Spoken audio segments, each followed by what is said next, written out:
দক্ষিণ দমদম পুরসভার 35, 33, 34, 31, 19 ও 20 নম্বর ওয়ার্ড জুড়ে অনুষ্ঠিত হল বামফ্রন্ট মনোনীত সিপিআইএম প্রার্থী আইনজীবী ও শিক্ষাবিদ সৌম্যজিৎ রাহার এক বর্ণাঢ্য প্রচার মিছিল। দক্ষিণদারি এলাকার 17 নম্বর ওয়ার্ড পার্টি অফিস থেকে শুরু হওয়া এই প্রার্থী পরিক্রমায় ব্যান্ড পার্টি, লাল পতাকা, লাল বেলুনে সজ্জিত ট্যাবলো এবং প্রার্থীর উপস্থিতিতে অংশ নেন হাজারেরও বেশি কর্মী সমর্থক। প্রায় 7 কিলোমিটার পথ অতিক্রম করে মিছিল শেষ হয় কালিন্দিতে। মিছিলে নেতৃত্ব দেন সিপিআইএম এর কেন্দ্রীয় ও জেলা নেতৃত্বরা। পথসভায় বক্তারা তৃণমূল ও বিজেপির বিরুদ্ধে তীব্র সমালোচনা করে মানুষের কাছে গণতন্ত্র, রুজিরুটি, শিক্ষা ও স্বাস্থ্য রক্ষার লড়াইয়ে বামফ্রন্টকে সমর্থনের আহ্বান জানান। সৌম্যজিৎ রাহা বলেন, 2026 সালের নির্বাচন শুধু সরকার পরিবর্তনের নয়, গণতন্ত্র ও ভোটাধিকার রক্ষার নির্বাচন। তিনি বেকারত্ব, দুর্নীতি, শিক্ষা ও স্বাস্থ্য ব্যবস্থার সংকটের প্রসঙ্গ তুলে ধরে সাম্প্রদায়িক বিভাজন ও দুর্নীতির বিরুদ্ধে মানুষকে ঐক্যবদ্ধ হওয়ার আহ্বান জানান।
প্রথমে সংগ্রামী অভিনন্দন।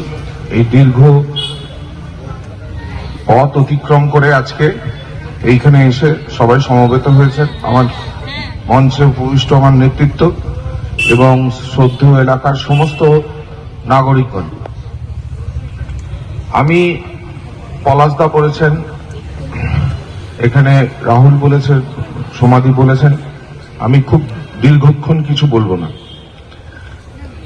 আমি বারংবার একটা কথা বলছি যে 2011 থেকে এই 15টা বছর, এই 15টা বছর এসে যখন আমরা একটা 2026-এর নির্বাচনের মুখে দাঁড়িয়ে আছি, সব থেকে যে জিনিসটা আমাদের সবার মধ্যে স্ট্রাইক করে সেটা হচ্ছে এসআইআর। এই এসআইআর কে কিন্তু বামপন্থীরা কোনো সময় বিরোধিতা করেননি, কিন্তু যখন ইলেকশন কমিশন ভোট হবে এইটা ঘোষণা করলেন, ভেবে দেখুন তখন কত মানুষের, লক্ষ লক্ষ মানুষের ভোটদানের বিষয়টাকে একটা প্রশ্ন চিহ্ন রেখে দিল। বারংবার ইলেকশন কমিশন বলেন ফ্রি অ্যান্ড ফেয়ার পোল। একটা ফ্রি অ্যান্ড ফেয়ার পোল মানে সেখানে সবাই, সব নাগরিক তাদের গণতান্ত্রিক অধিকার প্রয়োগ করবেন এবং প্রয়োগ করার সুযোগ পাবেন। তাহলে যখন আমরা বিগত নির্বাচনগুলো কিভাবে প্রহসনে পরিণত হয়েছিল, যখন মানুষকে তাদের ভোটার আই কার্ড কেড়ে নেওয়া হয়েছে, তাদের বুথ অব্দি পৌঁছতে দেওয়া হয়নি, আর আজকে ইলেকশন কমিশন একটা সাংবিধানিক জটিলতা সৃষ্টি করে লক্ষ লক্ষ মানুষের ভোটাধিকার প্রয়োগ, যেটা তাদের মৌলিক অধিকার, গণতান্ত্রিক অধিকার, তার উপরে প্রশ্নচিহ্ন বজিয়ে দেয় এবং বহু মানুষের খর্ব করে। তখন কিন্তু আন্দোলনে গেছিলেন বামপন্থীরা এবং সিপিআইএম রাত দিন জেগে ধর্ণা দিয়ে ইলেকশন কমিশনের কাছে তাদের বক্তব্যটা পেশ করে। প্যারালালি যদি দেখি, একটা গিমিক তৈরি করে হঠাৎ সুপ্রিম কোর্টে মুখ্যমন্ত্রী চলে গেলেন, কি আদায় করে আনলেন এখানে কোনো মানুষ এবং অতি বড় হচ্ছে তৃণমূল সমর্থকও বলতে পারবেন না। এই রকম গিমিক তৈরি করা এই দুটো দলের হচ্ছে কাজ। সেই কাজটা তারা আরো মসৃণ ভাবে এই নির্বাচনে করছেন এবং আজকের দিনে দাঁড়িয়ে যেটা পলাশদা বলে গেলেন যে নির্লজ্জের মতো এরা করছে।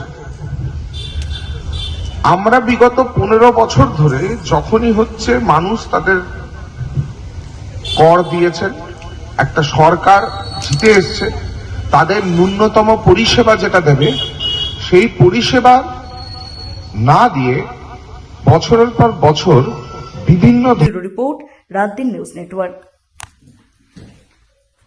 দীর্ঘ